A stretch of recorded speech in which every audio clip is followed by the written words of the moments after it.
What does it mean to be an artist? Is it a thing you do with your hands? Is it a thing that happens with your head? For a long time, I thought it was a thing to do, but it is a way to think. It is a thing to be. I think it took a long time for me to understand that, because it's something I had to learn, that being an artist was about thinking. What is the message one wants to deliver? Who are you talking to? What are you trying to say to them?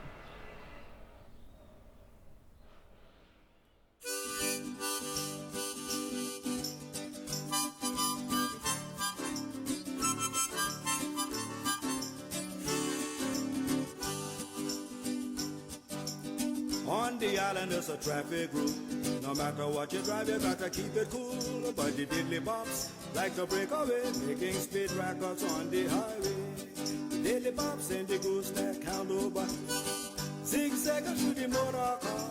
Come round the corner for a road, up on the sidewalk ahead to go.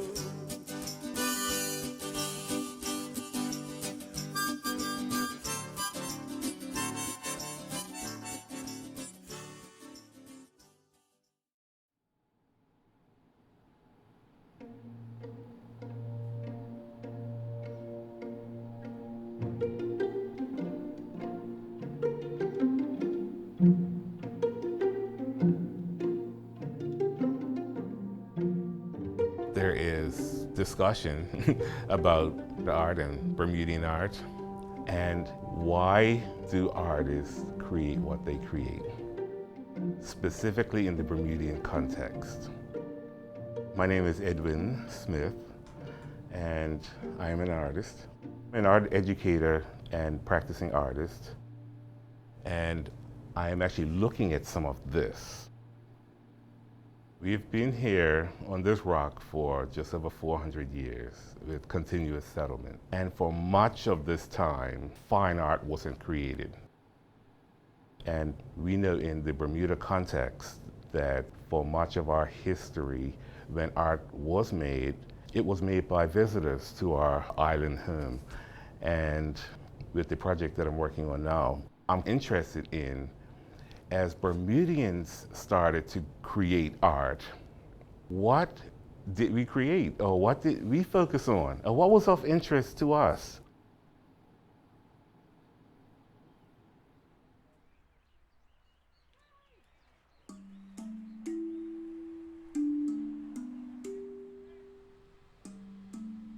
I'm Charles Zool, and what do? I paint, I experiment, I write, and generally make a nuisance of myself, I think.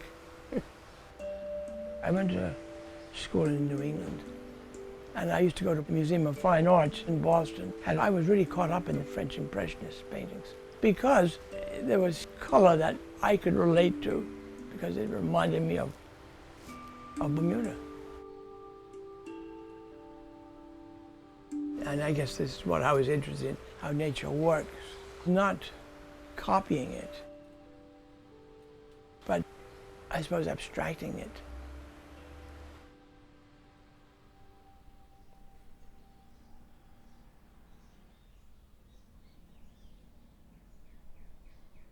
Nobody in my family paints. And so I don't really know where it came from. My name is Sharon Wilson, and primarily I'm a pastelist and an encaustic painter. I don't remember seeing anybody paint outside of school. I certainly was not good as a child, but I know I liked the solitude, and I liked creating, and I liked doing it. Encaustic is what was used prior to the invention of oil paint. It is probably one of the purest painting materials. It is comprised of beeswax, damar, which is like a resin that's going to help the wax be harder as it cures, and color. So it's very, very pure and very, very ancient medium, about 3,000 to 4,000 years old. And because they are made of wax, the elements, save heat, are not going to have an effect on it, like no mold can attack it or anything like that. So it's a beautiful medium, and especially beautiful medium for this climate. So I've been painting in encaustic on and off for like 20 years, but very seriously for the last 2 or 3 years. It isn't big among representational artists. Most people that work in encaustic work abstractly because wax is very recalcitrant and difficult to control. But I use it that way, so I like it. Yeah.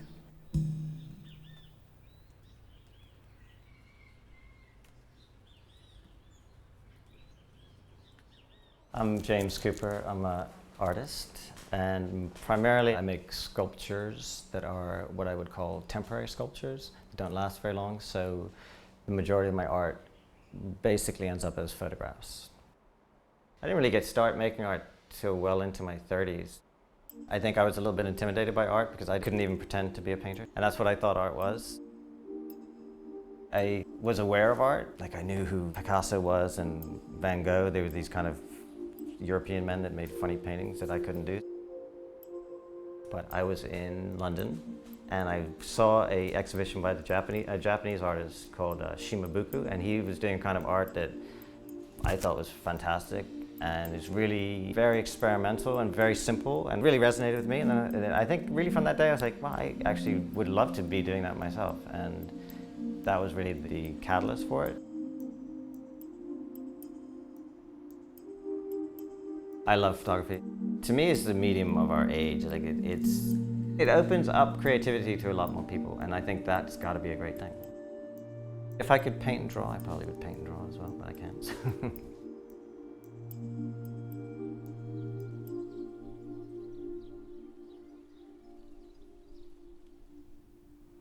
Up until I was about 18, I was going to be a fisherman.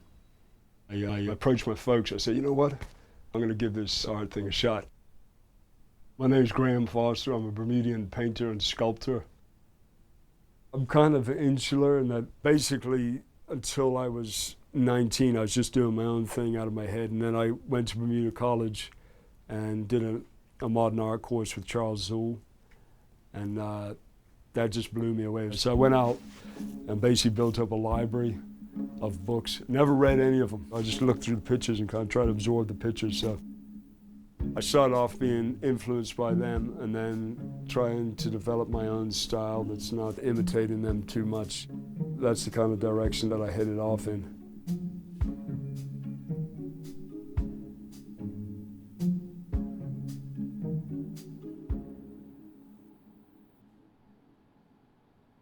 Would I be able to look at any of these objects and know that they were Bermudian or by a Bermudian? I think in some instances the answer would be yes. I might well be able to recognize a landscape.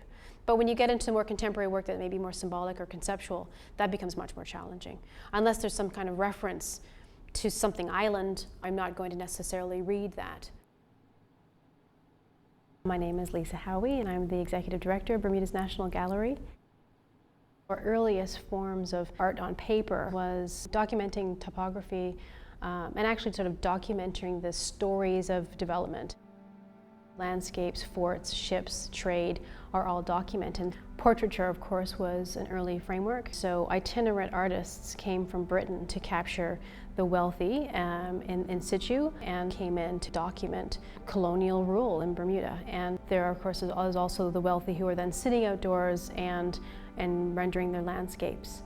Emerging out of that is the shift from survival on a colony island to the aesthetic appreciation of the colony and to finding ways to express that. So some of the earliest works, there are oils, there are pastels, there are botanicals, and a lot later we see an emergence in the contemporary movement where artists are either self-portraiting and expressing themselves, capturing their own identities, their families, their people, and that's the wider demographic of expression that we see in, say, the work of Sharon Wilson or the work of Jacqueline Elmer.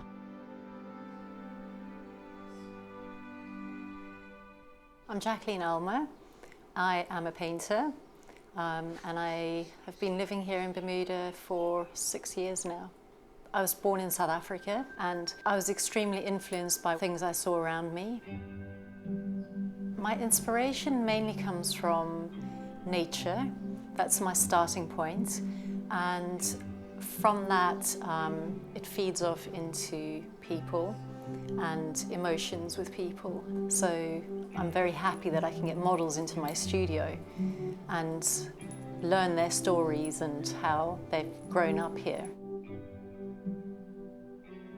When I came over from England, I was quite surprised that I couldn't get more of a story about Bermudians through the art. I think it's really important. I can read things here in the newspaper, which give me a general idea of what's happening on the island, and I can drive around the island and it's a beautiful place. But I wanted to find out more, and through my models, I've learned about Bermuda. And for me, that's a great honor to be able to share these people's lives. I'm influenced by Bermuda. I'm influenced by the environment, my experiences. I translate those, hopefully, into something that has resonance with someone who has no connection to Bermuda, because that's communication. Whether they would notice it from looking at it, I don't know. You're a sum of everything that's gone into you, right? So if I left tomorrow and went and lived in Moscow, would my art still be Bermudian? I think so. I mean, that's a little bit of an age thing, because I am 48 years old and I've lived in Bermuda, so I don't think I can shake that off that easily.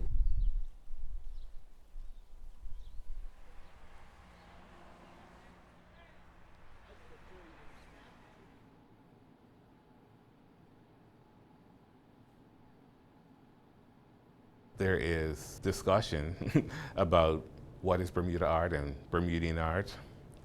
And I do not limit that definition to an individual who was born on the island. I like to let the artist make that decision.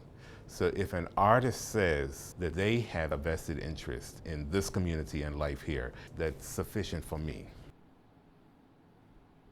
And as far as content or subject matter, I've always felt that your work should have some meaning.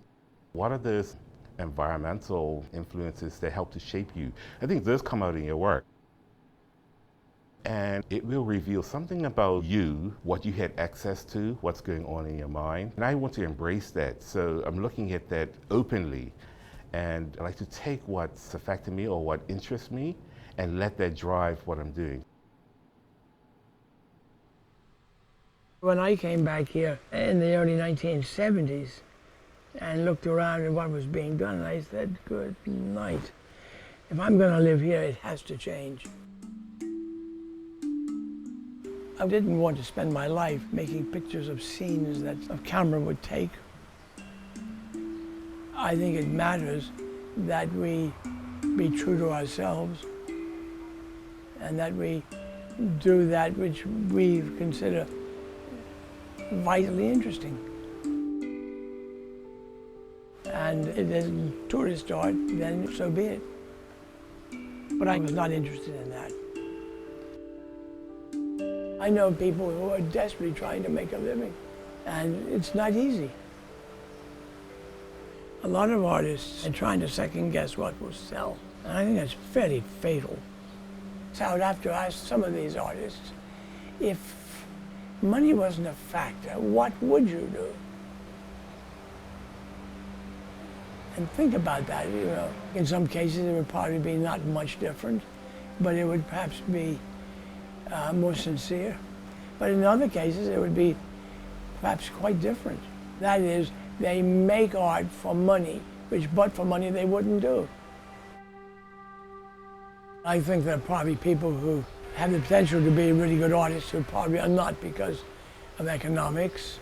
And I think that's tragic.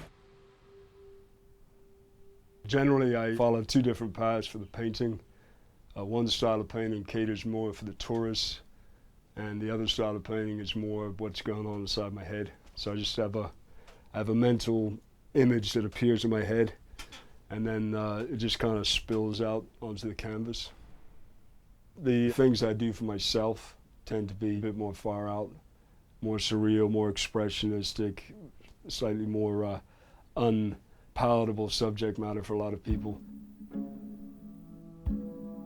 Conventional work will always outsell the more fine art stuff because 95% of the population are more comfortable with that. When artwork deviates from reality, they get nervous because if they don't know that much about art, a lot of people worry how they're going to be judged by the artwork on their wall. So they're partially worried about that, but also they feel a bit out of their depth and they're looking at something and it isn't based on reality. How can you tell it's good? But everybody reacts to art differently. And there's still a market for this type of work, which is good.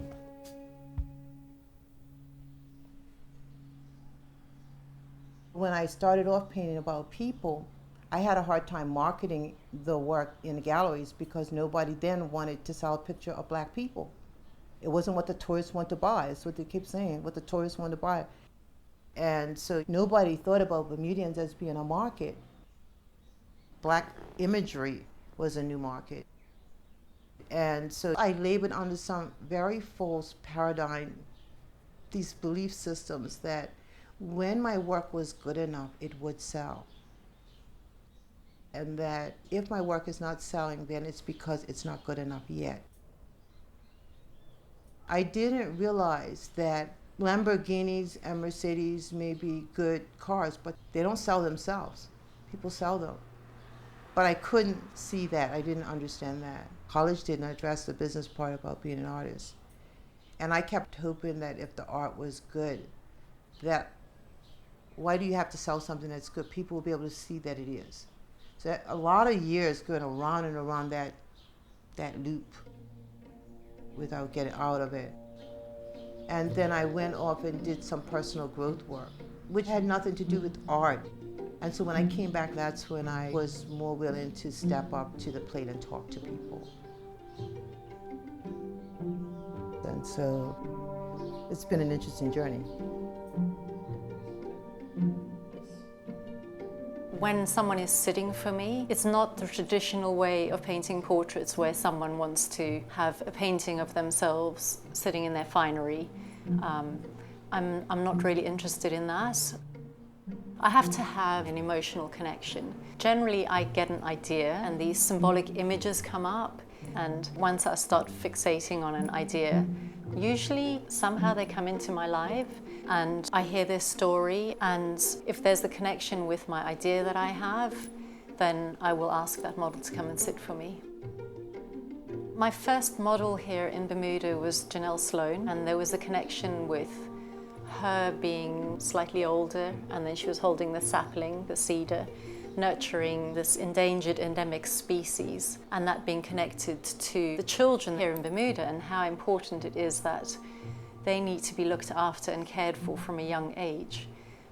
So that was the symbolic element within that painting that meant a lot to both of us. And that's why, for me, the play of the two together, with Janelle with a cedar, with Traquita with a brain coral, it all talks to me emotionally. And that's why if I feel an emotional connection, then I want to spend the time painting these people.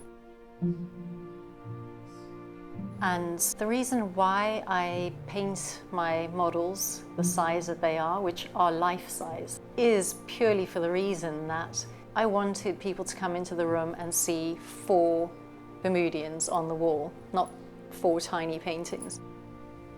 I just think if you want to convey a message of someone, to me it makes no sense making them any smaller than who they are. I mean, they're important and their messages need to be heard.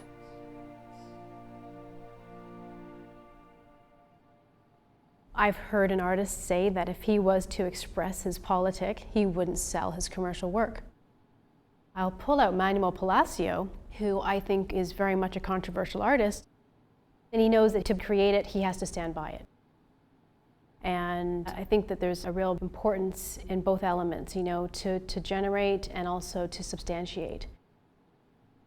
So I think that artists are addressing the fragility of that duality in a small country where they are trying to sell their work, but they can't hide behind anything. You know, you can't run away from your artwork.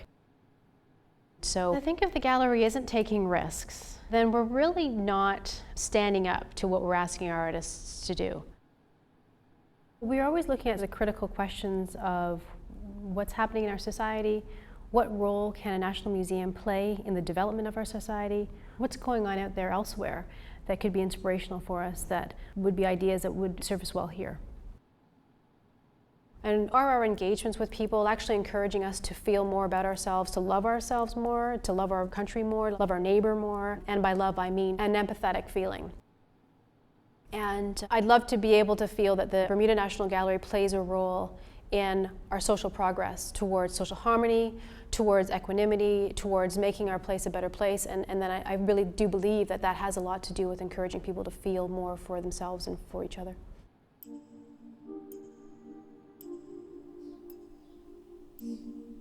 I think we live in a really interesting time for art. Right now, you're beginning to see a shift into more introspective, personal takes on that same environment. It's like, you know, it's just me saying, what is it like to live in this place? I'm not just going to give you the surface representation of it. I'm actually going to try and go inside myself and say, what does this make me feel like? And I think it's a natural progression. Contemporary art I would define as art that's really trying new things. A lot of contemporary art is much more idea-based and more pushing boundaries, saying, okay, some of it might work, some of it might not work, but let's see where we can go with our ideas. And I think you're always going to have a little bit of a conflict when you have a culture coming up against something contemporary. It makes people uneasy, they don't understand it, and they're like, where did you start, how did you do that? Which is not a problem, but there is a little bit of that friction. And, you know, I have to give credit to the National Gallery, to Lisa, Howie, and Sophie Krusell, because they're trying to push a new kind of art in Bermuda, and I think it's incredibly valuable to have people like that on your side in some ways. There has been a slow transition where artists are being more individual and more concerned about what they do as opposed to catering to a tourist or a buying public. It may not happen at the speed somebody may want it to. It may not happen as quickly as somewhere else, but if you look at the bigger picture, change is happening. We use the word slow a lot in that we feel that Bermuda's behind. I don't always feel that way. I feel that we're a small community and the art creators in the community will be an even smaller group. So the change is gradual, but it will happen. And I love to see the transition. Bermudians now are exploring new directions and doing new and fantastic things. And we'll never be labeled as backwoods artists anymore. In the last 15, 20 years, there's been a renaissance in Bermuda art. We're getting a constant influx of young artists coming in with fresh ideas from art college or from wherever they went to and experiencing new things and bringing them back to Bermuda and say, hey guys, how about this, check this out, and kind of revitalizes the culture. At the last 3 or 4 biennials, when I walked into those, I was like, wow. You know, compared to the typical Bermuda scene that was being painted 30, 40, 50 years ago. It does look very different. Some people love it, some people absolutely hate it. The biennial is trying to promote forward-thinking art and you know, cutting-edge art, new talents going in different directions. You know, why capture what people see around them every day?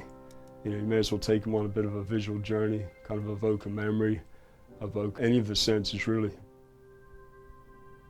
Those are the kind of artists that we need more of, for sure. We're going to push the envelope and give people a little shock, just shake them up a little bit, you know. But I think the main thing is they don't walk by in a neutral fog. You know, go, that's nice, oh, that's pretty. Or the classic one that I get sometimes drives me nuts, selling stuff at Harbor Nights. Oh, that's so quaint. That gets the vein on my forehead popping out, I'll tell you. So you always try to push yourself as far as that goes. An exhibition that's important to us for acquisitions is the biennial. And of course, that's an every other year exhibition, and it is very much about encouraging innovation, risk-taking, high-level execution, political expression, art for art's sake, wide open, no prizes, but internationally juried, and the jurors come with really thoughtful perceptions on what's happening and what's current and what's now, and bring that sort of portfolio of their work and imagery to us in the dialogue. So it's not an overarching look at what's on in Bermuda. It is very much a critical lens through the eyes of those jurors saying this work they think best speaks to contemporary work, not just Bermuda, but within the dialogue across their regions and how they know it. It has been said that there are a good many skillful artists in Bermuda whose art is very safe. But there are a significant number who have made the shift. And I think one of the important factors was the biannual exhibition, which has encouraged artists to get outside their comfort zone and to think of things that might not necessarily sell, but could be very, not only interesting, but vital. And so it encouraged artists to take risks. The last biennial was probably the farthest out one that we've ever done. And I think it's a much more exciting cultural environment. If you walk past and you think, oh hum, then maybe it is oh hum. But if something really irritates you, why? As I used to say to my students, if something bothers you, pay attention. Maybe something important is going on.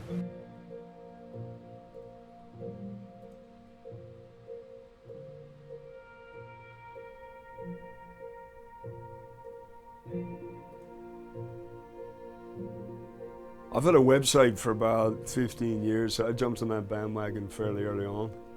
I sell the prints on the website, but the traffic on it is pretty slow. Because I don't actually have a gallery, I can't take 4 months off to create a body of work because I'll starve in the meantime. So the website definitely helps to act as a kind of surrogate gallery for me in the meantime. There's still people out there buying art, so thank goodness for that. I would say one of the greatest works of art is the internet, because it's opened up my life completely as an artist. You can kind of live anywhere as an artist right now, and your work can live somewhere totally different. And in a way, that's great for Bermuda, because I don't feel like I have to just show my art in Bermuda. It really does open up the possibility of living and working in Bermuda, engaging with our society, our environment, and then still having a relevance outside of Bermuda. You can put stuff online and someone in Croatia will send you an email that says, I love your work, and that's incredibly inspiring and important for, otherwise you're in a weird isolation where I probably would have stopped making art, I think, because not everybody likes my art in Bermuda. There's definitely a market. People are definitely buying art. Whether or not that's necessarily competitive to what's happening in other regions of whether in the Caribbean, elsewhere around the world, I couldn't say. We're a small population though. I mean, we're looking at say 65,000 people. It's a small pool of people to keep everyone still surviving and thriving. And the niche for selling art in order to be able to maintain a lifestyle in a place where it's $50 a grocery bag, we're talking about you having to make a lot of art and sell a lot of art. So the circumstance by which young artists are able to full-time be artists is far and few between.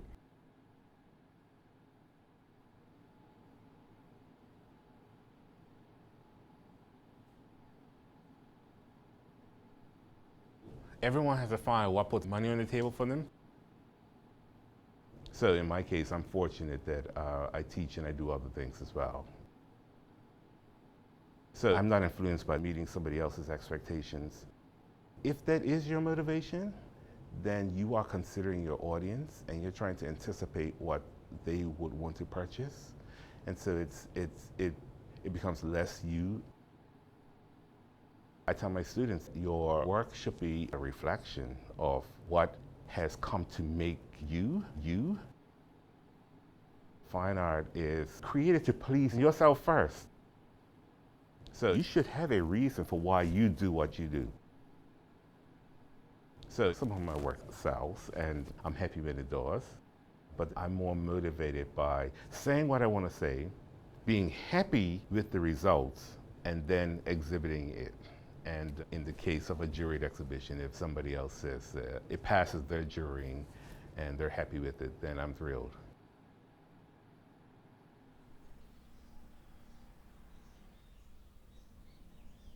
For many years, I didn't want to be the teacher to my audience because the work was representational and I couldn't see what there was to explain about it.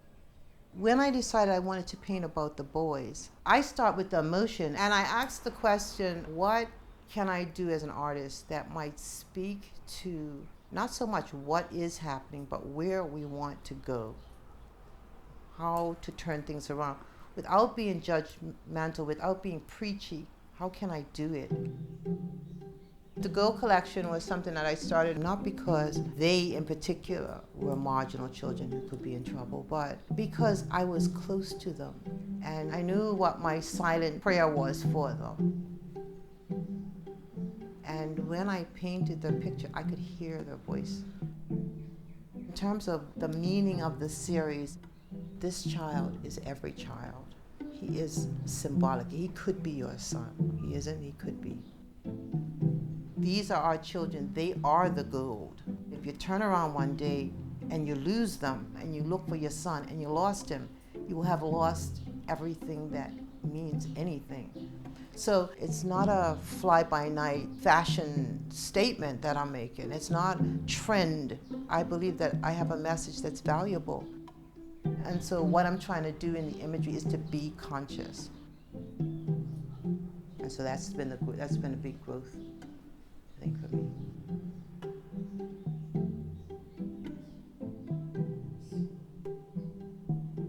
I love painting large-scale paintings, and I love my models that came in here.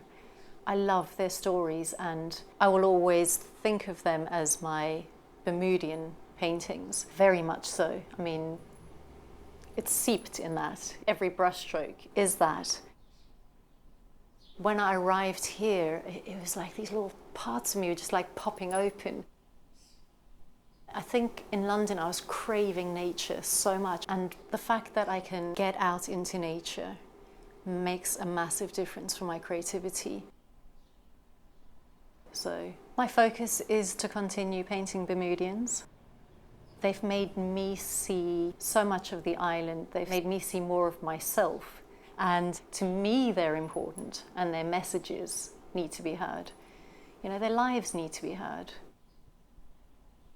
They were all wonderful models, and they've become friends, and I'm extremely grateful for that.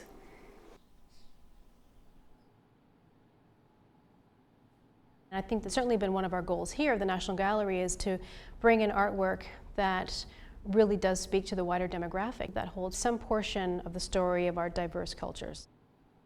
We have a 23-year lease here and a responsibility on our part because we are using the funds of the community, however's dollars those are. So how do we best represent the people and the people's voices? Can you speak to people by showing them themselves, you know, and representing an element of their culture? If you don't see yourself reflected in a space, then it's very difficult to find yourself connected to it. So we're always looking to create different experiences so that people can come in, experience, take away something more than just stopping and quick glancing at the work. How do we encourage them to stop, think, and then more importantly, how do we get them to feel? That's something that I think if we could spend more time on that and dedicate more to that in our society, I think we'd have a better Bermuda. Let me tell you, the National Gallery and of course the forerunner, the Bermuda Society of Arts, have really played their part in helping to encourage and grow the visual arts scene in Bermuda. But we have to keep in mind that there is a mindset still that needs to be overcome, that art is not for everybody. So while the National Gallery and the Masterworks and other institutions are doing a tremendous work, they're fighting a constant battle in that art, especially when you add the word fine to it, sounds very elitist. It kind of indicates that a certain segment of the society enjoys this and it's not for everybody.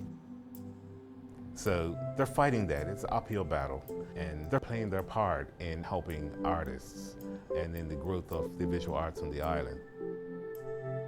And I just like the fact that strides are taking place. When I was younger, I had a very narrow idea of what art was.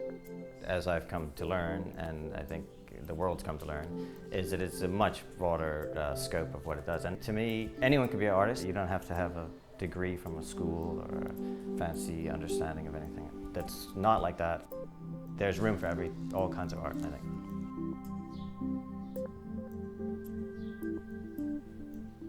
I had succeeding years of trying to figure out how can one make a way in this space as an artist. I remember one day I read an article about Clyde Sanders, the photographer, that he was in Bermuda. My mother, she said, oh, he's a real easy guy to speak to. And so Coleman, I was so excited that he said he would sit and talk to me. What I asked him is, how did it feel to have your country not validate you? And he did explain to me why he left Bermuda and his journey when he reached the United States. He was the first artist to explain that it was a mindset that I had to step away from it, that it was not personal, that I was feeling it, but it wasn't people setting out to do stuff to me. At least in my mind, step into a bigger world and then let Bermuda catch up when it did. He was like a glass of water in a desert. Hugely an emotional thing, because I think that one of the things that not just artisans, but many of us lack, and that's role models. That person who's just maybe 15 years in front of you in terms of the life experience, to be able to talk about where you're at right now, how to handle yourself, to give you things to think about which are beyond what college can or does deliver. So he was the first who had struggled with the art, who had done more than survived. He had excelled, he'd found a way, and I'm sorry that he died before I had a chance really to see him again and let him know what an impact he had on my life, or my being able to stay with it.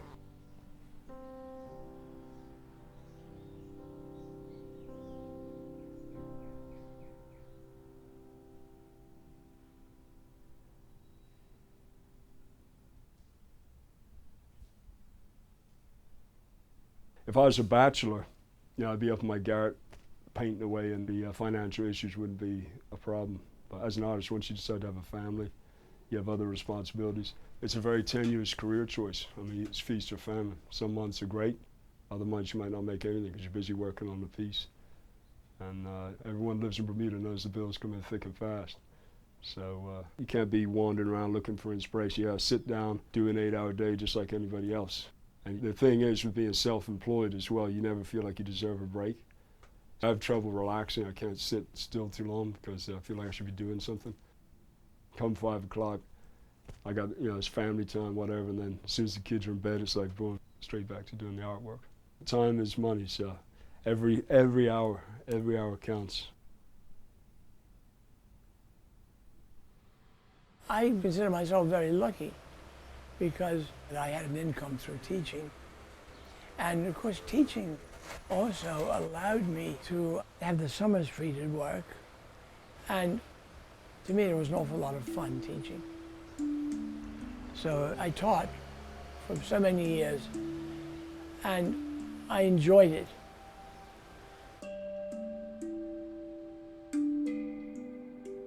One thing about being a teacher, I'm involved with emerging artists. So I'm able to continuously talk about art and get feedback and fresh approaches. And so I feel that, well, while I hope that my students are learning from me, I feel that I'm benefiting from being with them as well.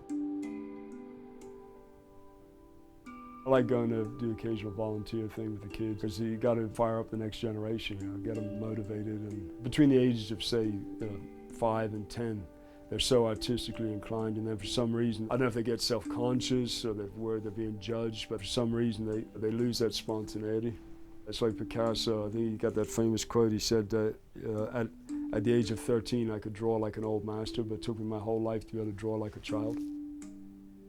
Thing is, art's like a muscle. If you don't use it, you lose it.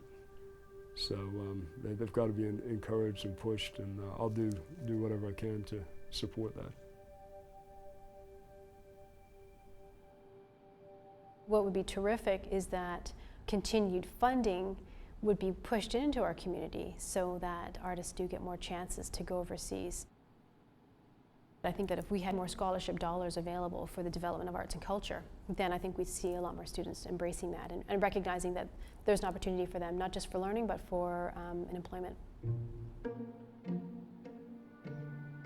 If I could not teach, I would still be an artist. I still have so many ideas in my head that I want to get out. I would like to just run away somewhere at times and just create. I'm an artist through and through. I think artists are now more than ever before happy to consider themselves to be artists, and are more willing to use that self-label. As far as personal moments, each project I enjoy better than the last one, right? Which means I can't wait for the next one. And so I look forward to what's the next thing for me. And I like to think of my experiences as a series of goal making, goal achieving, and moving on. There's not a lot of middle ground in art. It's like either you're nobody or you're a superstar. I mean, there's no kind of middle class in the art world, right? So it's a risky thing on some level because you're not guaranteed to get up there. And it's a struggle when you're starting out, and it's easy to doubt yourself maybe. It's not financially easy being an artist, but it's balance, anything in your life, right? I mean, it's risky as anything, but that's what makes sense to me. And, you know, I'm capable of making money other ways, but, you know, that's what I do, that's what I want to do, that's it.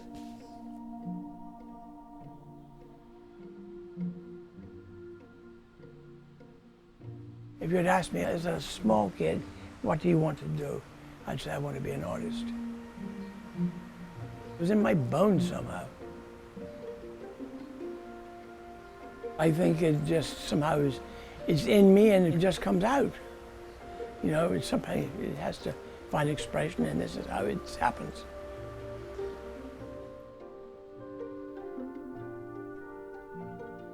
I always think, oh, you know, if $10 million or $20 million landed in my lap tomorrow, if I won the lottery, how would my life change? And I don't think it would change that much. You know, I'd get a bigger studio to start off with, but I'd still get up and paint. It's like, and create, because there's something inside you that you have to get out. It's like an addiction. The more you create, the more you have to do it. It's like I always say to like young artists, I say, you're on a desert island and there's no one else with you, and you probably were never going to get rescued. Would you just create for the sake of creating? Or do you need an audience to create for? Is it something that you have to get out of you? I know that, yeah, if I did win the lottery, I'd still be doing the art, doing the sculpture, trying to make each one better than the one before and try to push myself. So, but still, it would ease me up on a few other things, so I'll keep my fingers crossed, see what happens.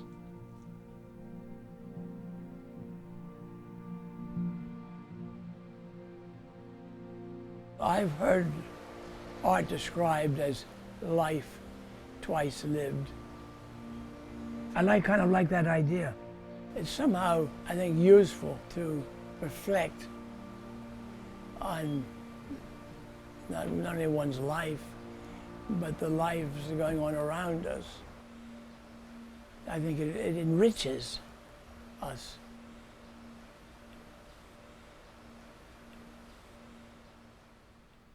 My grandfather certainly would not have pushed me towards the arts, having been a union man. But my grandfather said, do what you love and you'll find a way. And he said, listen, I'm a carpenter, I love it. I would do it if I didn't have to earn a living. I would do it because I love wood and I love it. I know how much that adds to your life, so do what you love and the rest of it you'll work it out. 30 years later, I'm still trying to work it out. But I do understand what it was he was saying.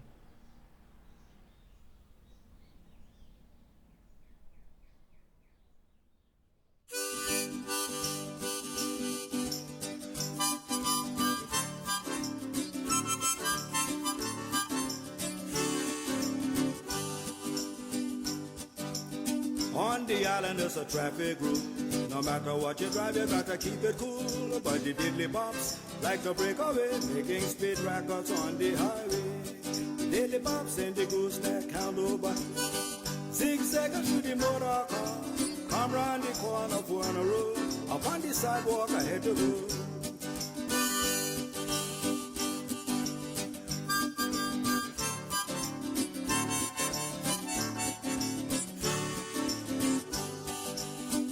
A friend of mine named Johnny Brown, driving horse and carriage around town. The diddly bops drive him out of his mind. They wouldn't stop to the stop sign.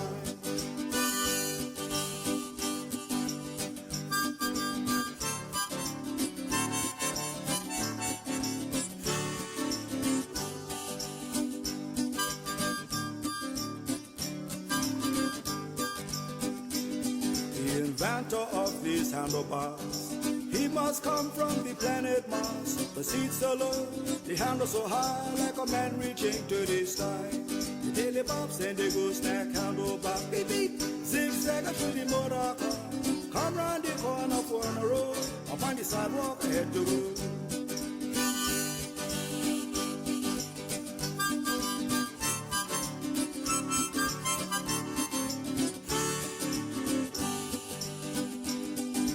Riding my scooter the other day, making 20 miles on the highway. Something like a rocket shot past me. It was a diddly bop on a screen. The diddly bops in the gooseneck handlebar, zigzagging through the motor car. Come round the corner for a road, up on the sidewalk ahead to go.